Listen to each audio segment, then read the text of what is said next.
Well, welcome to the web show, which is something I've been making with just a home video camera since about 2002.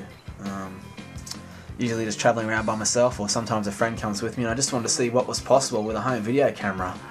And with the show that I'm trying to make, it just feels like anything's possible, and basically this is where I'm from, the Gold Coast. And being on the net's giving me a platform to share the ideas, whether they're TV ads or putting a band on a balcony or whatever. It all sort of ties into the web show. And I've basically been taking holidays from work, from radio for the last couple of years, and every time I get a holiday I'd go overseas and film, and you can see some of the tapes there. There's like just probably 2,000 interviews with all kinds of people, and from all the media aspects it's all going to the net, and that's where I see a vision. The facts that they talk about people watching stuff on the internet more than they're spending time on TV these days, and the big value there as well. And I've chosen MySpace and YouTube as the two places. The MySpace page, which you're probably checking this out on the About Me section, you can see the different comments from people. It becomes interactive where people can watch former episodes of the show and just scroll down the page and there's just hours of footage. And of course clicking over to YouTube, which is getting up towards the 1 million view mark now, which I'm really, really excited about. That was my goal for 2007. I've nearly done it now in August, so I'm pretty stoked. But yeah, that's the vision I have, and basically it's a show about stories. I mean, really in-depth stories from inspiring people around the world. Everyone's got a dream, and everyone wants to achieve things, and it's just great to talk about their stories, whether they've won Oscars or musicians or just people off the street. I'm lucky enough to be able to travel around, like I said, taking my holidays, and it's what I want to do full-time now, travel around and get as much content as I can. And this, here's some examples of some of the stuff that I've captured so far, including going to Ireland and hanging out with the rugby union captain of the Irish team, Brian O'Driscoll. Strangely enough, it was against Australia that I got my first test as captain, and that was when November 2002. So, did you lose? No, we won. How'd that happen anyway? And sitting down for a quick chat with actor James Woods. And I used to just do theatre for fun. I mean, when I was in college, and then I really enjoyed it so much. I thought, well, I'll just give it a try, but it's not too likely. And then the next thing I knew, theater was going well, and I tried out for a movie, and I got the part, and I lucked out, did a couple of TV shows, and just sort of kind of worked my way up through the ranks to get a career.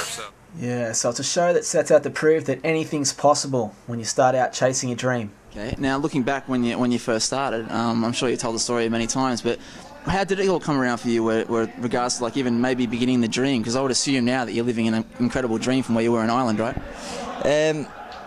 Yeah, I started in a comedy venue, not unlike this one, so I just went along one night, there was comedy on, and at the start of the night they have a tryout section where, anyone can get up and do 5 minutes, so we were playing pool, and we got into the room for free because I got up and told a couple of jokes.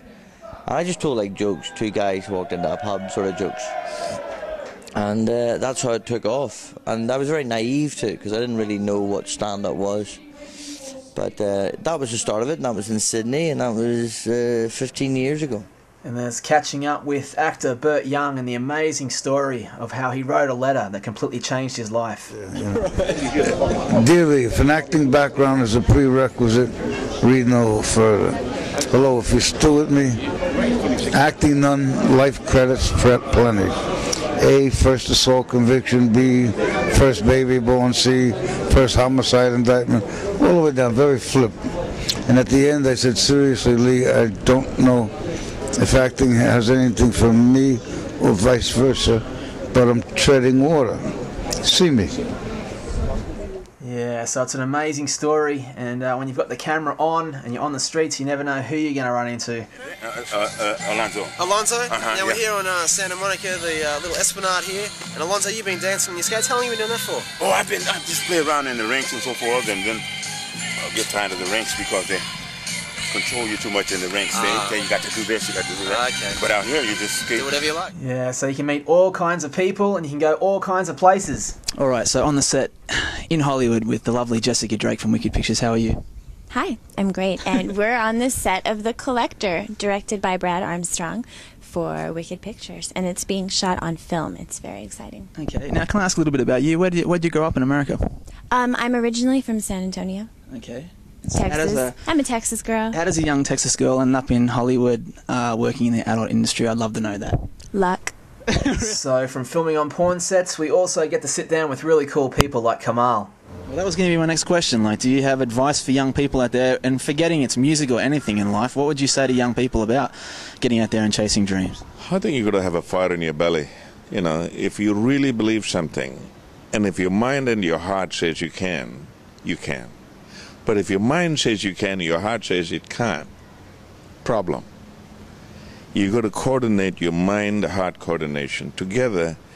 Then you have a cutting edge and you can cut through anything. Yeah, so that's hopefully the message of the show. You can do anything. And that was awesome catching up with Rosario Dawson. Growing up around here, like, favourite childhood memories of just being around in this park? Like, any funny stories? Did you get beat up as a kid or anything like that around here?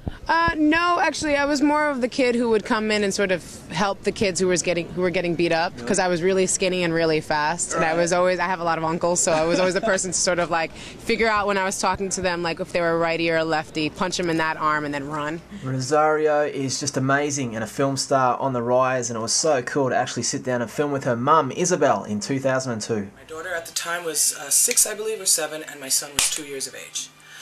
And we had no running water, no heat, no electricity, no windows, and no door.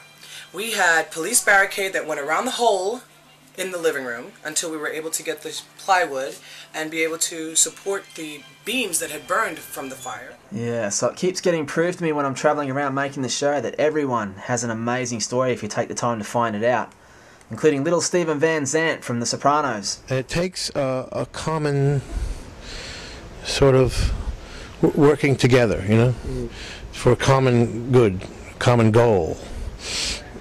Well, that's what we need, I think, in every walk of life. You know, we need a bit of that. We need a bit of development. We need a bit of longevity, thinking long term. We need a bit of working together. We need, you know what I mean? We need a bit of, like, making something beautiful for its own sake, not for the fucking money. You know, once in a while. You know, like, you know, just once in a while. Let's just do something because it's great, because it's beautiful, because it's, you know, because it's about love. True gift. It's about truth, you know. Yeah, rock on to that. And this was a cool night. Just happened to be at the airport when one of my heroes walked by, and Roy Jones Jr.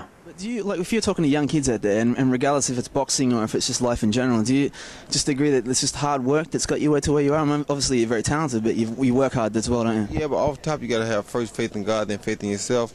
And if God bless you with the talent, then you got to take and work 5 times harder to get where you want to get, because there are going to be some low spots, there are going to be bad spots for you waiting already, but you got to keep working hard to persevere and overcome when you get in those low spots, and with hard work, anything is possible. Yeah, so that's basically it. The web show, the premise is just people's stories, and of course getting as much content as I can to stream for people free on the internet using MySpace and YouTube, and it's all going to plan. Nearly 1 million views so far, and I can see it being a hell of a lot more than that. And just to keep making it, you know, I'd like to have a TV show on in Australia late at night on a commercial network that's like the best of the week.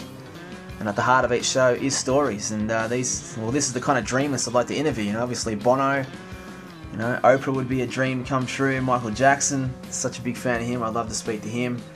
Al Gore would be awesome. This is like my dream list, by the way. George Galloway, that guy's amazing. Dalai Lama, one of my personal heroes, and Ed Kowalczyk from the band Live. Michael Moore, for so many reasons, he's a legend.